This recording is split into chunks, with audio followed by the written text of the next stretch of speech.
Hai, selamat malam. Oh, kita telat 10 menit ya untuk episode 95 ini. Teman-teman selamat malam, halo, selamat datang di Dikdok Diskusi Karo Dokter. Dan seperti biasa ini adalah program Instagram Live Marathon. Malam hari ini, hai, Kak Kezia. Nah, kita akan ngobrol sama Dokter Nova Agusta namanya gitu. Apa sih yang akan kita bahas? Oke, ini yang akan kita bahas, teman-teman. Ya. Jadi kita akan bahas the silent killer atau ada yang bilang itu kanker serviks. Nah, mungkin kita beberapa juga udah sering dengar ya kata-kata kanker serviks, dan ini juga udah 5 tahun terakhir pemerintah juga udah kenceng banget buat edukasi kita tentang kanker serviks sendiri. Kenapa? Karena ternyata angkanya itu bertambah nih teman-teman penderita kanker serviks. Nah, ini dokternya udah ada. Hai dok. Oke, udah gak sabar kayaknya ya. Kakak-kakak semua, teman-teman semua boleh banget undang teman-teman yang lain untuk nonton, walaupun ini udah jam malam, mungkin beberapa udah tidur. Oh, ini temannya Dokter Nova ya. Hai.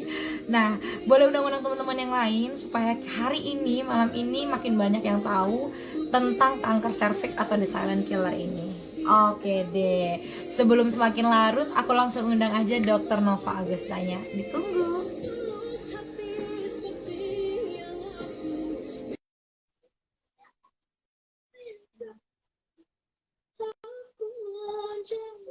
Bentar ya, ini aku lagi sambungin ke Dokter Nova nih. Hai dok. Bentar. Kayaknya suaranya kecil banget ya, apa dari aku ya? Sudah besar. Coba tes dok, kayaknya speaker aku ketutupan standar gini deh dok. Oke, boleh dikencengin dikit lagi nggak dok? Oke. Suaranya dokter. Suara Dokter Nova udah kedengaran belum ya sama teman-teman semua? Kalau udah nggak apa-apa nih, mungkin di speakernya aku yang ketutupan sama ini, sama holdernya. Oke, kita sambil atur-atur posisi dok, ini udah malam banget. Biasanya mungkin Dokter Nova ini udah persiapan mau tidur nih, jangan-jangan. Belum. Kali ini udah kedengeran ya, saya pakai. Ya. Ini kedengeran, ini baru mantap nih. Oke, tes dulu, aku atur posisi dulu ya dok, segini deh kayaknya. Biar nggak terlalu dekat. Oke, selamat malam Dokter Nova. Selamat Kita ketemu malam. lagi. Oke. Teman-teman. Gimana Dokter Nova, puasanya lancar? Alhamdulillah lancar ya.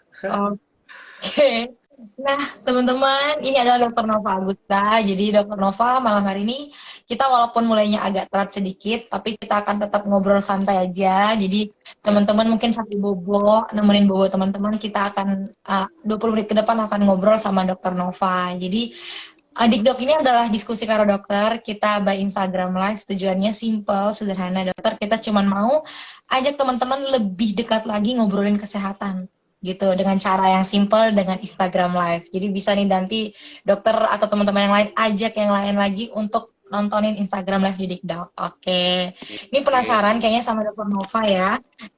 Banyak yang DM saya juga, ini dokter mana po gitu ya. Biasanya saya suka di DM gitu dok kalau udah kasih pembicaranya siapa gitu. Nah, kita kenalan nih sama Dokter Nova. Monggo, dokter kenalan kesibukan dokter akhir-akhir ini apa? Perkenalkan teman-teman semua Dikdok dan Mbak Ivo ya, udah kenal kita ya. Kalau saya Nova Agusta, ini kalau untuk kesibukan ya akhir-akhir belakangan ini sebenarnya saya sedang menjalani pendidikan tentang yang mendalami tentang kanker, cancer. Salah satu terapi pada cancer ya, terapi radiasi.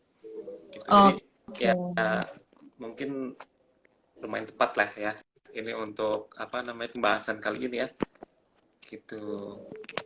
Oke, jadi teman-teman nih kita harus kasih semangat sama Dokter Nova karena sekarang lagi lanjutin sekolah ya, berarti ya lagi ngambil spesialis gitu ya. Semoga lancar jaya dok. Amin. Semangat gitu. Terima ya. kasih doanya. Untuk topiknya juga teman-teman tadi kita tuh ngobrol diskusi ya dokter pengennya apa Hmm, gitu ternyata dokter Nova juga lagi ngambil spesialisnya di situ dan kita ngambil concern oh boleh banget nih dan saya juga sempat tadi baca-baca gitu ya dok ya oh ternyata topik yang kita malam hari ini tuh the silent killer atau kanker cervix gitu sepertinya sepele sekali lagi karena kita hmm, udah sering dengar udah nggak biasa lagi tuh di telinga kita dengar cuman kita akan bahas lebih khusus atau lebih dalam lagi malam hari ini gitu. Oke, oke, kita langsung oke, aja. siap. Dokter Nova. Eh, Hmm, pertanyaan pertama, mungkin bagi orang awam, kanker serviks. Oh, mungkin orang awam akan bilang, oh itu hanya bisa diderita oleh perempuan. Kalaupun hmm, memang iya, hmm, sekalian dong dok kasih tahu, kalaupunnya definisi si kanker serviks itu apa? ya, ya, terima kasih. Jadi begini ya, sebenarnya kanker serviks ya pasti pada perempuan ya. Sebenarnya nama lengkapnya sendiri itu adalah kanker serviks uteri, bukan serviks Oh, saja. oke. Sebenarnya kalau dari, karena kalau serviks itu kan artinya, kalau bahasa Latin atau bahasa medisnya itu artinya leher kan. Iya. Sedangkan kalau leher itu kan dari kata asalnya dari kata cervix atau cervical itu kan leher artinya. Sedangkan kalau eh, leher kan kita bisa persepsi sama leher di kepala ya. Jadi sebenarnya tapi eh, untuk awam sebenarnya sudah tahu cervix itu letaknya di mana. Sebenarnya untuk nama lengkapnya tadi cervix uteri. Cervix itu artinya leher, uteri itu uterus atau kita artikan sebagai rahim. Jadi untuk bahasa awam sendiri, cervix uteri itu leher rahim. Jadi kanker pada leher rahim gitu. Jadi secara harfiah itu sebenarnya kata-kata sudah gampang untuk ditelaah kanker cervix atau cervix uteri kanker leher rahim dan leher rahim itu adalah eh, ada di wanita saja. Jadi nggak akan ada di pria itu. Letaknya di situ. Oke nih, jadi teman-teman kita tambahin lagi berarti sebenarnya nama lengkapnya itu adalah kanker cervix uteri ya sebenarnya cuman Hmm, mungkin masyarakat kita ambil atau kita lebih simpelnya sering aja ya gitu. kanker Dan orang cervix. juga sudah tahu lah kanker serviks apa gitu. Oke, betul dok. Nah ini juga maksudnya gini dok, kita tuh tujuannya supaya kayak oh cowok-cowok itu lebih udahlah ini kan lebih ke cewek ya sama kayak ini akan dialami oleh perempuan gitu. Padahal sebenarnya pria pun harus tahu nih Harus tentang si kanker cervix tahu. ini karena Nah, dokter aja ngambil sekolahnya yang ini gitu loh. Kalau memang dokter nggak mau kan ngambil yang eh, lain aja gitu. Nah, ya sebenarnya kalau boleh dok. untuk pembelajaran kan kita kalau saya sendiri keseluruhan, tapi memang untuk yang ini sangat menarik ya, sangat menarik. Nggak harus perempuan saja, laki-laki juga iya, karena kan ya kita punya orang tua, punya ibu, nantinya punya eh, Istri istri pasangan. ya itu dan itu harus kita perhatikan kayak gitu karena bisa menyerang siapa saja Oke, gitu. oke. Betul. Nah, kita mau masak nih karena mereka udah tahu ini akan penting banget ya. Jadi informasi selanjutnya ini teman-teman boleh banget kita bahas sama-sama Dokter Nova malam hari ini. Dok, simpel aja ini masih banyak banget Ya. orang susah mengingatnya. Kenapa Hmm. sih kanker serviks itu? Oh, mungkin gara-gara berhubungan bebas yang tidak Hmm. sehat, mungkin tidak Ya, pakai ya, ya, pengaman. ya, Karena orang memahami seperti itu. Nah, penyebabnya dok, berarti kenapa kanker serviks ini bisa terjadi? ya, ini unik ya, kadang stigma orang juga oh kanker serviks jangan-jangan ini nggak bener gitu, itu anggapannya sama kayak HIV kayak gitu. Iya, nggak betul. juga nggak juga nggak juga kadang ya banyak faktor risikonya kan. Kalau untuk penyebabnya sendiri sebenarnya ini kanker yang saat ini bisa dibilang sudah diketahui penyebabnya ya, yaitu kanker virus HPV atau human papillomavirus kayak kutil Hmm, bahasa awamnya ya itu. betul. Dan sebenarnya sekarang eh, bisa diantisipasi dengan salah satu usahanya ya, yaitu Hmm, vaksin vaksin iya. HPV di usia sebelum aktif berhubungan seksual Hmm, gitu. oke. Makanya ya mungkin ini bisa jadi concern ya untuk keluarga kita. Makanya tidak hanya untuk perempuan, laki-laki pun nanti informasikan ke anggota keluarganya bisa untuk dilakukan itu.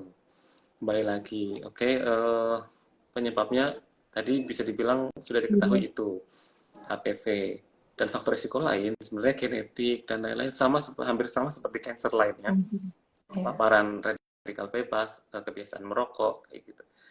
Namun karena ini letaknya di kemaluan, Iya. pasti dan wanita pasti tidak jauh-jauh dari hubungan seksual. Ya, dari mana sih bisa terpapar HPV? Ya berhubungan seksual. Dari mana bisa dapatnya? Nah, itu. Pertama, berhubungan di usia muda. Bukan menikah usia muda ya, berhubungan di usia muda. Bisa saja sudah menikahnya di usia mapan, tapi berhubungannya ternyata sejak umur 16 tahun, kan nggak ada yang tahu. Nah, itu yang merupakan concern pertama. Kedua, tadi udah banyak deh ya, udah ada genetik dan lain-lain ya. Mungkin kalau yang untuk concern perempuan itu ya.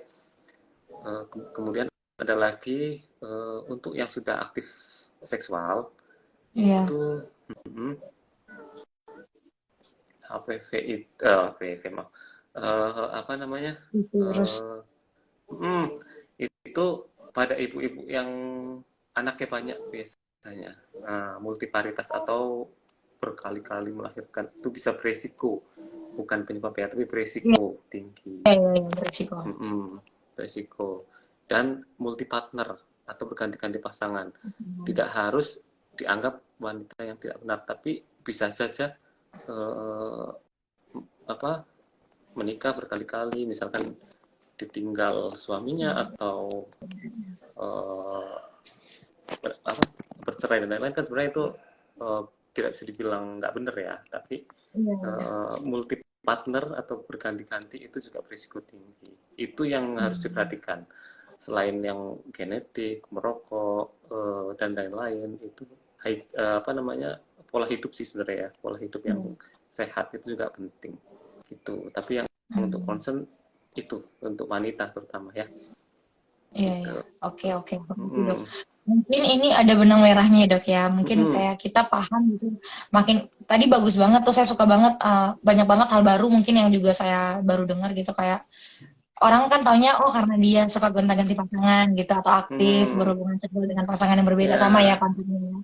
Cuman ternyata sama seperti cancer lainnya itu juga bisa karena genetik, faktor resikonya juga tadi yang dokter bilang sudah melakukan hubungan seksual dini gitu ya. Jadi kita tahu ya teman-teman sekarang kayak mungkin kalau ada datanya gitu, mungkin anak umur 15 gitu, perempuan umur 14, 13 gitu, datanya mungkin sudah banyak gitu yang sudah melakukan hubungan seksual gitu, dan faktor resikonya juga pasti akan banyak gitu. Jadi ini bagus banget nih buat perhatian kita semua. Oke, dok, lanjut lagi dok. Menariknya adalah memang betul kayak kata dokter, ini sudah ada penyebabnya, yaitu virus tadi ya, sudah ada vaksinnya, betul, sudah itu diketahui ya. Iya, itu sudah digalakkan juga kan sama pemerintah sekarang, kayak ayo perempuan aktif gitu, screening gitu. Nah, penyebabnya dok, kadang itu untuk perempuan-perempuan mungkin yang kita perempuan yang merasa saya nggak aktif kok berhubungan seksual gitu, misalnya saya belum pernah kok, atau misalnya saya nggak ada riwayat gitu, jadi merasa oke dan aman, padahal kita nggak tahu ya dok ya. Nah, gejala seseorang itu sudah kena kanker serviks itu biasanya apa dok yang bisa dilihat oleh orang awam? Sebenarnya tidak harus menunggu ada gejala. Sekarang sudah banyak program pemerintah atau puskesmas terutama itu mengadakan pemeriksaan awal berupa IVA, yang murah dan mudah itu IVA, inspeksi visual asetat ya. Itu terutama sebenarnya itu pemeriksaan itu dilakukan untuk wanita-wanita yang sudah aktif berhubungan seksual atau sudah menikah, karena akan diperiksa di organnya itu kan. Itu paling mudah dan paling bisa untuk screening, untuk pencegahan. Tapi untuk untuk gejala, biasanya memang datang untuk periksa itu sudah ada gejala ya.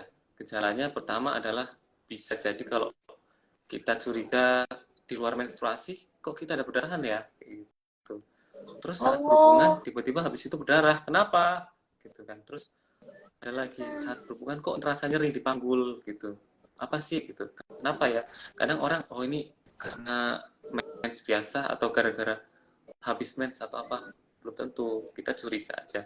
Kalau terlalu lama diabaikan, bisa jadi makin berkembang, setelah periksa malah sudah stage-nya sudah tinggi, seperti itu. Oke, berarti yang paling kelihatan secara awam itu adalah kayak tadi dokter bilang ya, mungkin tidak dalam masa menstruasi tapi ada perdarahan gitu ya, atau misalnya setelah berhubungan seksual, terjadi perdarahan juga. Mm, Jadi itu bisa menjadi concern teman-teman ya. Bahkan mm. screeningnya tadi boleh dok, apa namanya IVA? IVA, inspeksi visual asam asetat ya. Untuk berikutnya mungkin kalau di rumah sakit bisa dilakukan pap smear. Pap smear itu paling sering Oh, untuk standarnya sebenarnya pap smear. Tapi paling mudah, iya, iya. cepat dan bisa terjangkau di puskesmas juga ada bisa IVA gitu. Oh, oke. Mm, Saya baru tahu nih, saya mm. taunya vaksin doang. Oh, ternyata ada juga Ya, di ada. bawahnya screening awal juga ya termasuk. Oke, oke. Ini teman-teman bagus ya. Jadi sekarang mudah, kayak tadi kata dokter Nova bilang, sudah ada di vaskes pelayanan pertama biasanya, vaskes Mm-mm. tingkat 1, sorry. Biasanya ya. Jadi bisa langsung dicari tahu. Oke. Nah, dok, lanjut dok. Kan ada yang bilang juga nih, kayak judul kita malam hari adalah kayak The Silent Killer. Mungkin dibilangnya The Silent Killer karena tidak ada pemeriksaan. Jadi ternyata Hmm, tiba-tiba udah stadium 4 dan otomatis kan faktor resikonya ya apa ya dok yang meninggal gitu ya kalau udah stadium terakhir. Nah, eh, apa apa resiko yang akan dialami ketika seseorang mengalami si kanker serviks ini dok? Perubahan dalam tubuh itu gimana sih dok sebenarnya? Ya sama kayak cancer lainnya sih mungkin, tapi mungkin boleh dikasih tahu lagi. sebenarnya itu tergantung dari organ yang terlibat nantinya setelah pemeriksaan gitu kan. Tapi kalau kebanyakan itu memang eh, yang selama ini terlihat itu yang stage-nya masih nggak terlalu tinggi, itu Iya, seperti tidak ada gejala. Cuma pasti akan sering berdarah terus-menerus ya gitu. Bahkan tanpa berhubungan pun kadang masih berdarah karena karakteristik sel kanker itu dengan pembuluh darah banyak dan rapuh ya. Jadi tersentuh sedikit pun, gesekan sedikit pun itu akan berdarah kayak gitu. darah. Jadi akan Oke, oke, oke. berdarah terus-terusan. Gitu. Itu yang Hmm, sering, paling sering. Nah, sebenarnya. Tapi kalau sudah ada ya di organ di panggul atau di serviks itu kan serviks ya leher rahim ya, itu bisa menyebar iya. ke bawah ke vagina. Nah, nanti akan Hmm, pinjol-pinjol di situ akan kelihatan dan di situ juga bisa menimbulkan pendarahan. Kalau naik ke atas rahim, nah kalau iya. yang belum mempunyai anak ya risikonya pasti Berisiko. susah ya karena itu akan di organ situ kan Iya, iya. gitu. Terus Betul, betul. bisa di area sekitar ada apa kelenjar getah bening, misalkan di selangkangan. Kalau sudah ada di situ, sudah lanjut ya, itu akan muncul di selangkangan. Jadi kadang kalau kita ada kelenjar nih, eh, kadang kalau kita capek atau ada infeksi, kelenjarnya kan kayak di selangkangan di lipatan itu kayak ada penjol-penjol. Iya, Seperti itu, iya. gitu. Tapi dengan utamanya adalah pendarahan gitu. Dan di situ biasanya Hmm, kelenjarnya lumayan keras ya, keras dan iya. tidak bisa bergerak biasanya. Beda dengan kelenjar-kelenjar yang kalau infeksi. Gitu. Kan Hmm. kalau Oke, misalkan sudah di organ sekitar, ada kenapa? apa? Ada kandung kencing. Nah, kandung kencing bisa terjadi di situ akan susah kencing karena sudah ada menyebar ke situ. Ke belakang ada apa? Ada anus, ada rektum ya, ada saluran pencernaan. Iya. Bisa ke situ juga. Nanti ada gangguan BAB. Gitu. Oke, Nah, kurang lebih ya. seperti itu ya, Pak Eko. Ini enak banget penjelasannya dari Dokter Nova Lumayan ya, nih. Awam untuk orang awam memahami ya dok ya. Maksudnya kita tuh kadang tuh butuh penjelasan mudah-mudahan. yang kayak sama orang itu sampai gitu. Memang agak Hmm. sulit sih memang edukasi seperti itu ke masyarakat. Nah tapi ini bagus gitu. Menurut saya suka banget tuh penjelasan dokter tadi karena ya dokter menggambarkan faktor risikonya kayak mulai dari mana Hmm. dulu nih nanti bisa nyebar ke sini. Jadi itu akan mempengaruhi gitu. Oke. Dok, ini kan cancer ya, gitu Ya. ya, kanker serviks Hmm. gitu. Kita kan taunya kalau zaman dulu kan kanker tuh kayak penyakit yang tidak ada obatnya gitu ya. Bahkan sekarang sudah Ya. banyak untuk cancer ini sudah ada obatnya. Nah, saya penasaran ke penanganannya nih, Dok. Kalau cancer juga orang taunya tuh kayak ada stadium-stadiumnya gitu kan, kayak stadium satu, Hmm. 2, akhir gitu. Nah, untuk si kanker serviks ini, penanganannya seperti apa jika memang ada stadium-stadiumnya, Dok? Gambaran singkatnya saja. Ya. Untuk kanker serviks sendiri penata laksanaannya ya. Kita bilang penata laksanaannya itu tiga modalitas utama. Hampir sama seperti penata laksanaan Kanker kanker pada lainnya. umumnya. Tiga operasi, kemo, sama radiasi. Tapi tiga-tiganya itu bukan Hmm, pilihan ya. ya. Tiga-tiganya operasi sendiri. Gitu. Tergantung stadium ya. Dan jangan khawatir, biasanya orang udah terdiagnosis kanker, orang langsung drop. Aduh, aku gimana nanti? Jangan khawatir kayak gitu, jangan khawatir.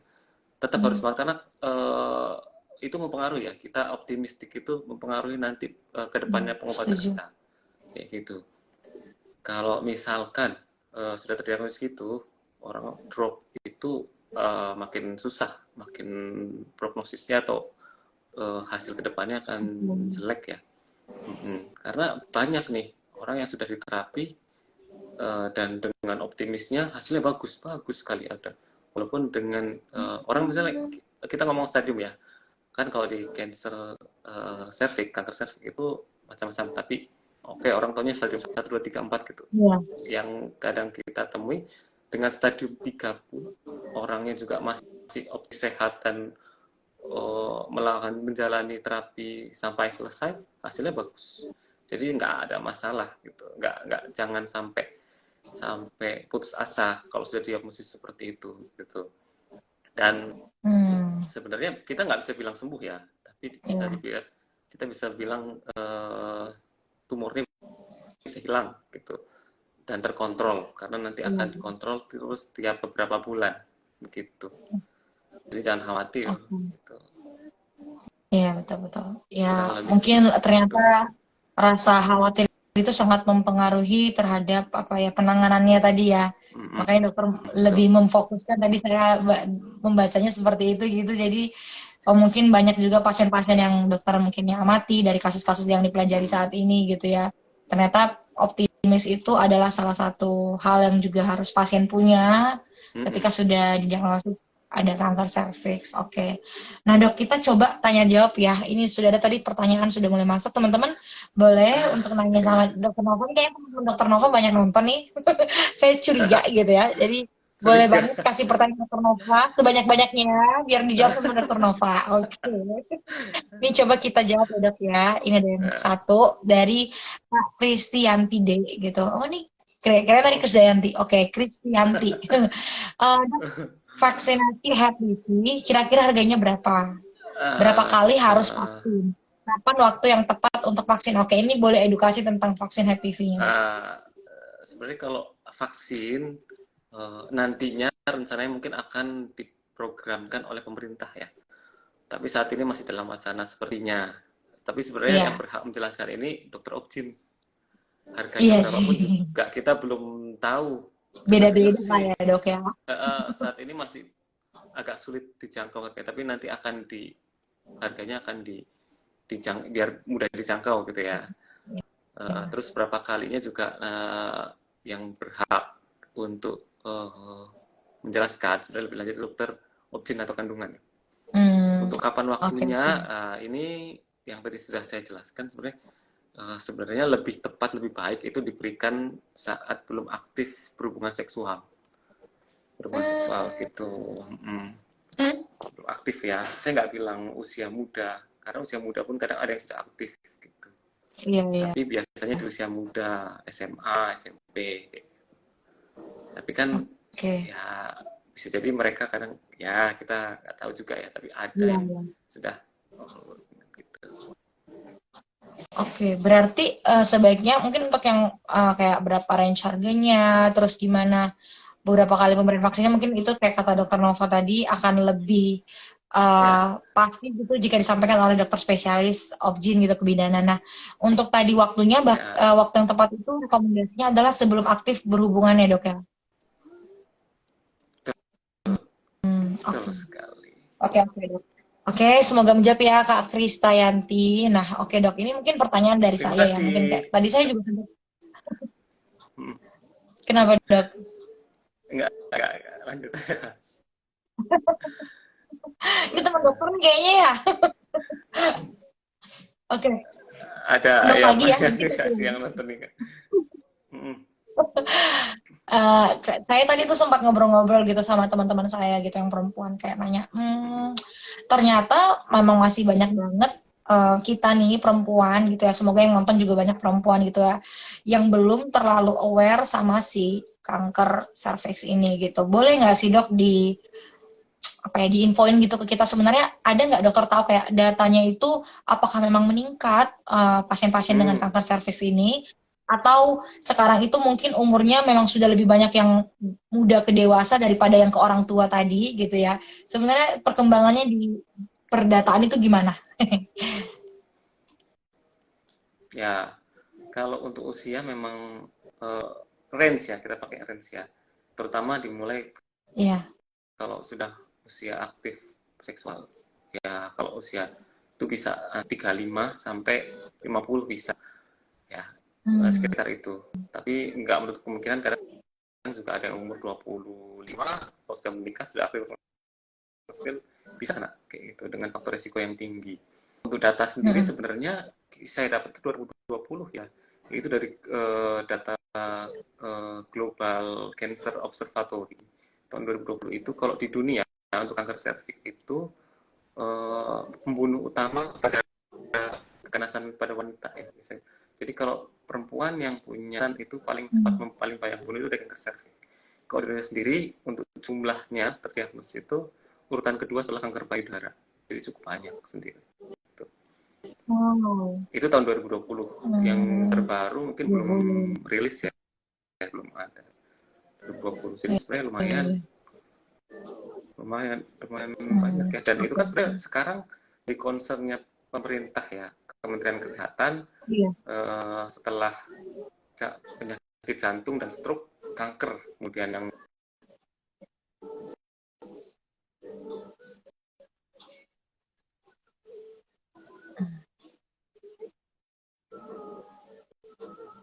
Oke.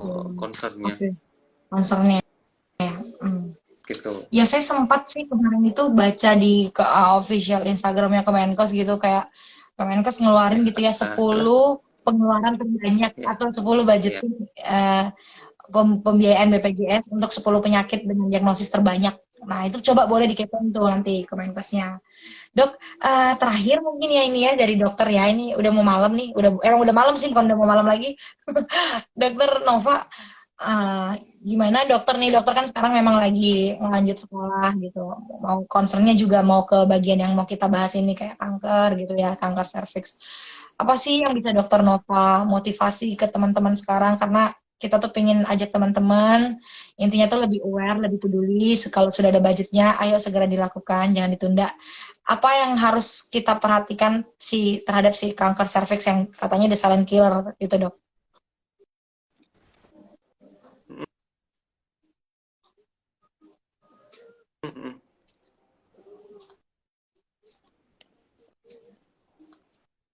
Ya, Dokter, oke, boleh silakan.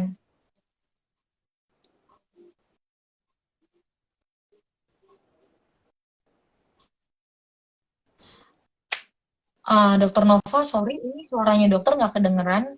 Boleh tes?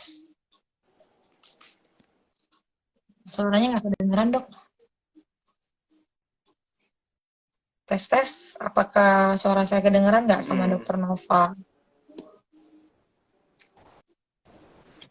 ya. Termasuk tadi yang ada pertanyaan itu ya. Oke, Oke, dok, kalau misalkan untuk sorry dok, dok, wanita yang bisa belum dengar suara saya nggak? aktif eh, Coba ya berhubungan tes ya. seksual, coba bisa cari tahu, bisa dikejar untuk vaksin HPV. Untuk vaksin Bentar. HPV itu kan. Kemudian yang sudah aktif berhubungan, jangan sampai menunggu ada gejala.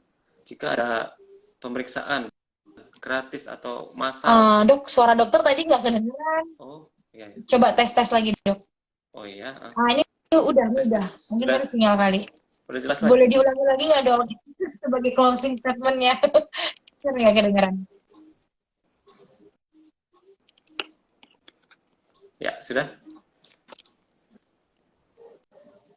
kembali. Kok masih nggak kedengeran? Tes tes. Kalau dokter lagi nanya sekarang kedengeran, Oke, kedengeran. Tapi ya sebenarnya nggak dengar. ya ya. Jadi Nggak dengar. untuk wanita yang belum aktif berhubungan seksual mungkin bisa dikejar Belum. atau dicari Belum tahu dok. untuk Sekali apa. lagi. Ini udah dengar, tapi Hah? boleh diulangi lagi nggak dari awal? Jadi